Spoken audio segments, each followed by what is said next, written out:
குடிசையிலே கொஞ்ச காலம் தங்கி பாருலே கூரையின் ஓட்டை வீரி செல்வாடி நட்சத்திரம் எண்டி பாருலே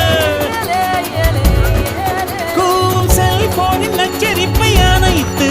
கொஞ்சம் செல்வண்ணின் உச்சரிப்பை கேட்போ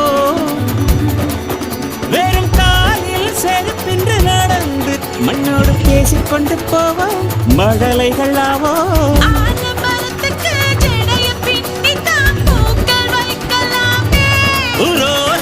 ஐயனாரிடம் கத்தி வாங்கித்தான் பென்சில் சீவலாமே